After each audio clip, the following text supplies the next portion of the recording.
عليكم. وقال النبي صلى الله عليه وسلم خيركم من تعلم القرآن وعلمه أو كما قال عليه الصلاة والسلام. جہاں ذکر حبیب ہوتا ہے وہاں خدا بھی قریب ہوتا ہے. جہاں ذکر حبیب ہوتا ہے وہاں خدا بھی قریب ہوتا ہے. ایسی مجلسوں میں بیٹھنے والے بڑے ہی خوش نصیب ہوتے ہیں. میں ابھی طفل مکتب ہوں نہ واعظ ہوں نہ فرزانہ. میں ابھی طفل مکتب ہوں نہ واعظ ہوں نہ فرزانہ. صدائیں دل میں گونجتی ہیں سنا دو حق کا پروانہ. محترم سامعین اکرام، موت ہر جاندار کے لیے کتنا بھیانک اور کیسا خطرناک لفظ ہے. موت سے ہر شخص بھاگتا ہے، بچہ ہو یا جوان، بوڑھا ہو یا مرد، عورت ہو یا مرد، جھونپڑی میں رہنے والا ہو یا کوٹھیوں میں، دیہاتوں میں رہنے والا ہو یا شہروں میں، مکانوں میں رہنے والا ہو یا دیہاتوں میں. موت کے اس گہن کو کوئی پینا گوارا نہیں کر سکتا. موت کی آواز کو کوئی سننا نہیں چاہتا. جناب رسول اللہ صلی اللہ علیہ وسلم نے فرمایا قل ان الموت الذي تفرون منه فانه ملاقيكم ثم تردون الى عالم الغیب والشہادت فینبئکم بما کنتم تعملون. اے نبی فرما دیجئے جس موت سے تم افرار کرتے ہو وہ کہیں تمہیں ضرور ملے گی. آج بھی تمہیں خدا کی طرف لوٹنا ہے اور کل بھی تمہیں خدا کی طرف لوٹنا ہے. آج ہمیں ذرا اپنے دلوں میں جھانک کر دیکھنا چاہیے ہم کتنے اعمال کر رہے ہیں، ہم کتنے اچھے عمل کر رہے ہیں. ہم دن کو یہاں سے جاتے ہیں بازاروں کی طرف، نہ ہمیں نماز کا خیال ہوتا ہے نہ ہمیں مسجدوں کی طرف دیکھنا کو منہ کہتا ہے. ہم اپنے ہی کاموں میں مصروف رہتے ہیں.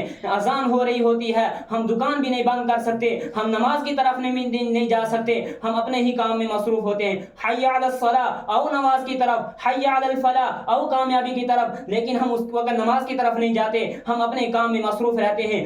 حالانکہ اس وقت اللہ کی طرف بلا رہے ہوتے ہیں کہ اے میرے بندے آجا آجا نماز پڑھ لے، تجھے اس میں کامیابی ہے. تبھی تو فرمایا من ترک الصلاۃ متعمدا فقد کفر، یعنی جس نے جان بوجھ کر نماز کو چھوڑا اس نے کافروں والا عمل کیا.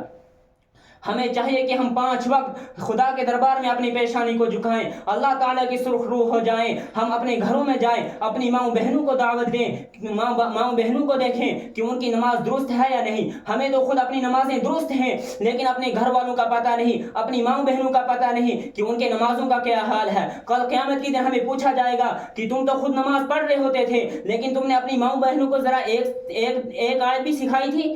ذرا تم نے ان کے دلوں میں جھانک کر دیکھا تھا کہ ان کو بھی نماز درست ہے یا نہیں؟ خود تو تم نماز پڑھ رہے ہوتے تھے، مسجدوں میں بھی جاتے تھے، حج کرنے بھی جاتے تھے، لیکن اپنے گھر والوں کو نماز کی تلقین نہیں تم نے کی. کل قیامت کے دن اس کے بارے میں پوچھ تاچھ ہوگی.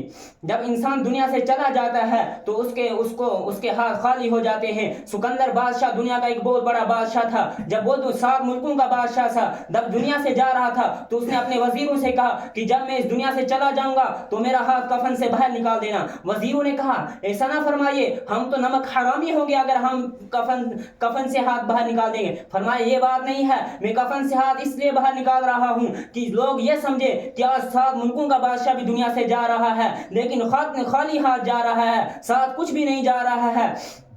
انسان جب اس دنیا سے چلا جاتا ہے تو اس کے ساتھ 3 چیزیں جاتی ہیں. اس کے اعمال جاتے ہیں، اس کے رشتہ دار جاتے ہیں، اس کا مال جاتا ہے. اس کے بعد اس 2 چیزیں لوٹ آتی ہیں، مال اور رشتہ دار لوٹ آتے ہیں، ساتھ میں عمل رہ جاتا ہے، خواہ وہ اچھا ہو یا برا. اگر اچھے عمل کیے ہوں گے، اس نے نماز پڑھی ہوگی، زکوٰۃ دی ہوگی، صدقہ خیرات کیا ہوگا تو اللہ تعالیٰ کے یہاں وہ سرخرو ہو جائے گا.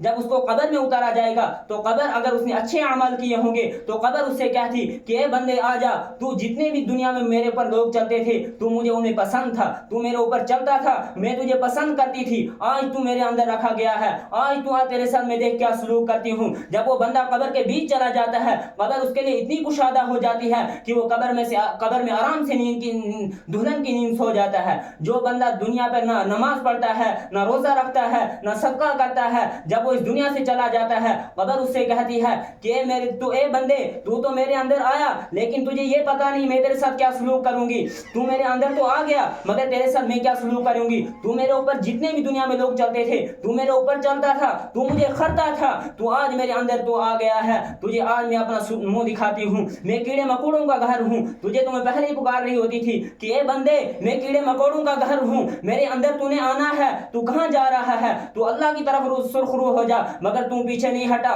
تو آج میرے اندر آیا ہے، آج تجھے میں دکھاتی ہوں میں کیسی ہوں. اس کی قبر اتنی تنگ ہو جاتی ہے، اس کی ادھر کی پسلیاں ادھر گھسیٹ جاتی ہیں اور ادھر کی ادھر گھسیٹ جاتی ہیں.